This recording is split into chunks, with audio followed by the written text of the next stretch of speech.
Direct parcel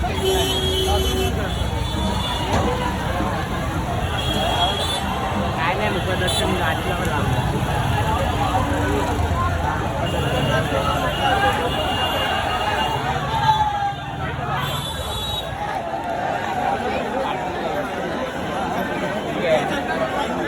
मागून आहे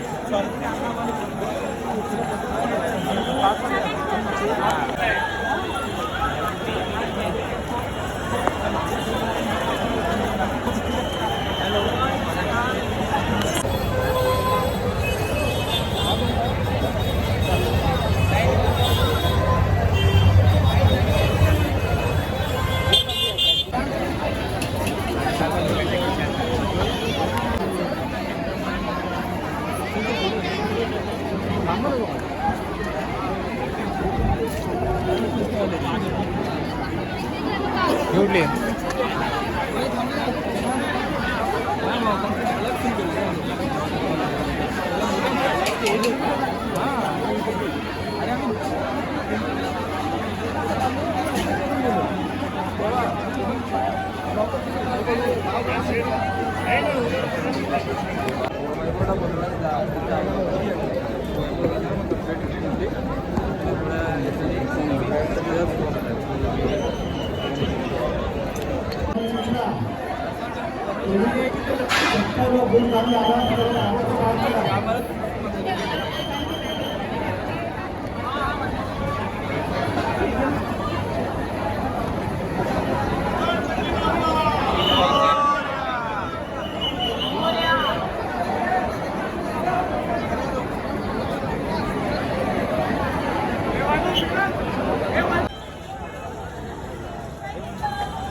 वर्षी केसरी आपण त्यांना आवड येत होता आपल्या इथं तुम्ही बोलू शकता कर्मचाऱ्याच्या मुख्य प्रियवर आपल्या विद्यार्थ्यांच्या मोबाईलवर उपयोग करा.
स्वामी आज धरतीवर आले.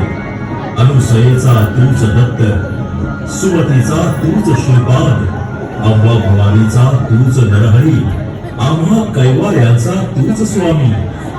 अशक्य हे सारे करीतो शक्य, एकाच क्षणात भिवू नकोस. मी तुझ्या पाठीशी आहे असे सदा सांगे आम्हास. श्री स्वामी समर्थांच्या अक्कलकोट मठामध्ये अनेक भक्तगण स्वामींची निस्वार्थ सेवा करीत होते. त्या भक्तांमध्ये सुंदराबाई नावाची भक्त मठाची सर्व देखभाल, भोजन व्यवस्था आणि स्वच्छता पाहत असे. आणि दुसरे भक्त हरिभाऊ. हरिभाऊंच्या निस्सीम भक्तीवर प्रसन्न होऊन स्वामींनी एकदा त्यांना जवळ बोलावून मांडीवर घेतलं आणि सांगितलं, आजपासून तू माझा मुलगा म्हणजे सूत झालास. सर्व घरदार सोडून दे आणि दर्या किनारी माझी ध्वजा उभी कर. हे ऐकून हरिभाऊंना म्हणजे स्वामी सुतांना रडू कोसळलं. कारण महाराज सर्व सोडायला सांगत होते. तेव्हा स्वामी म्हणाले, रडतोस काय? माझे पोट किती मोठे आहे, त्याच्यावर हात पुरव बघू. आणि स्वामी सुतांनी तसे केले. त्यांना ध्यान लागून एक आपला जन्म आठवला. विजय सिंग म्हणजे दुसरं तिसरं कोणी नाही तर तो स्वामी सुतांचा पूर्व अवतार होता. ही कथा अशी आहे. शेकडो वर्षांपूर्वी पंजाब प्रांतात हस्तिनापूर येथे शेलीखेडा नावाचे गाव होते. त्या ठिकाणी विजयसिंग नावाचा एक लहान मुलगा कुटुंबासह राहायचा. तो रोज एका पडक्या जागेतील मोठ्या वृक्षाखाली असलेल्या छोट्याशा देवळीतील गणपतीच्या मूर्तीसमोर गोट्या खेळायचा. असे अनेक दिवस चालले होते. विजयसिंग आपल्या डावाबरोबरच गणपतीचाही डाव आपणच खेळायचा. पण अचानक एक दिवस त्याच्या मनात आले, रोज आपणच खेळतोय, गणपतीने सुद्धा त्याचा डाव त्याने स्वतः येऊन खेळला पाहिजे. या भावनेतून मूर्ती समोर सर्व गोट्या टाकून बोलला,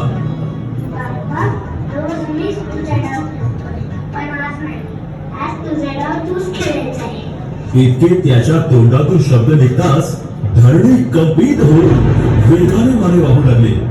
वातावरणात चैतन्य निर्माण झाले आणि ज्या ठिकाणी गणेश मूर्ती होती त्या ठिकाणी धरणी दुभंगून एक 8 वर्षांची अतिशय तेजस्वी बालमूर्ती प्रगटली. ते दुसरे तिसरे कोणीही नसून प्रत्यक्ष परब्रह्म श्री स्वामी समर्थ महाराज होते. तो दिवस होता चैत्र शुद्ध द्वितीया. स्वामी बरोबर गोट्या खेळताना विजयसिंग घडला. तेव्हा बालरूप स्वामींनी त्याला सर्व गोट्या उधार दिल्या आणि परत भेटण्याचं वचन देऊन तिथून ते अंतर्धान पावले. पूर्वजन्मीचा वृत्तांत झाल्यानंतर स्वामी सुतांनी स्वामींच्या पायावर मुखांनी घातली. त्यांच्या डोळ्यातून आनंदाश्रू वाहू लागले. ते म्हणाले, स्वामी स्वामी धन्य धन्य झाला. परत भेटीचं वचन पाळून आपण माझं जीवन सार्थकी लागलं. पुढे अनेक वर्ष स्वामी सुतांनी स्वामींची मनोभावे भक्ती आणि सेवा केली. स्वामींच्या मान्यतेनं दर चैत्र शुद्ध द्वितीयेला स्वामी सुतांनी स्वामींचा प्रकट दिन साजरा करण्याची प्रथा पाडली. हळूहळू स्वामींची कीर्ती सर्व दूर पसरली. बोला जय जय स्वामी समर्थ. घेऊ नकोस, मी तुझ्या पाठीशी आहे. अशक्य ते शक्य करतील स्वामी.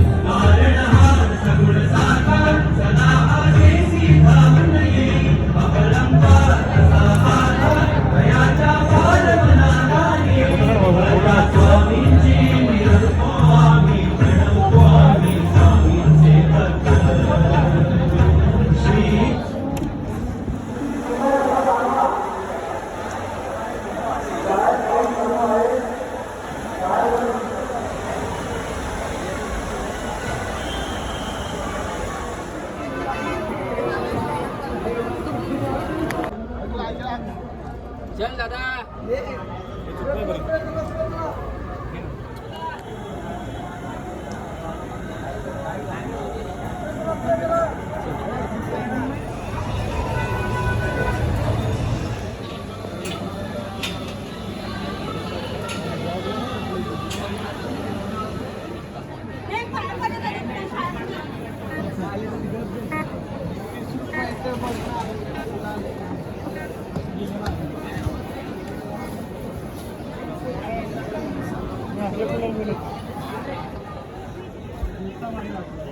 लाईट चांगला होता मंदिराची.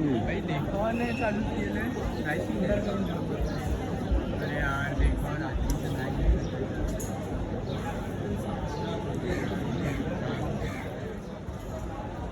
आपलं बाकी वर्ण बघायचं वर्ण बघायला लागते खाली कुठं वर जाणार आहे आपण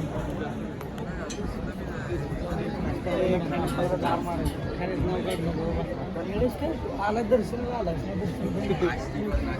संपायला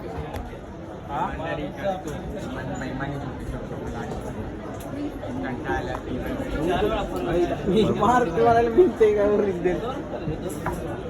बनवलेले जय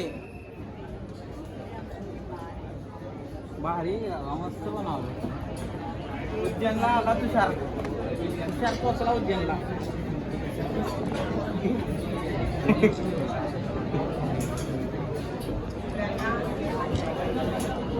बोल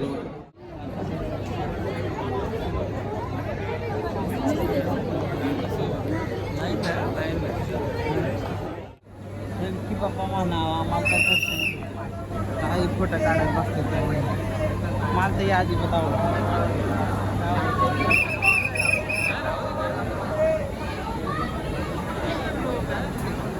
चला रे पडा पडा पुढे चला के चले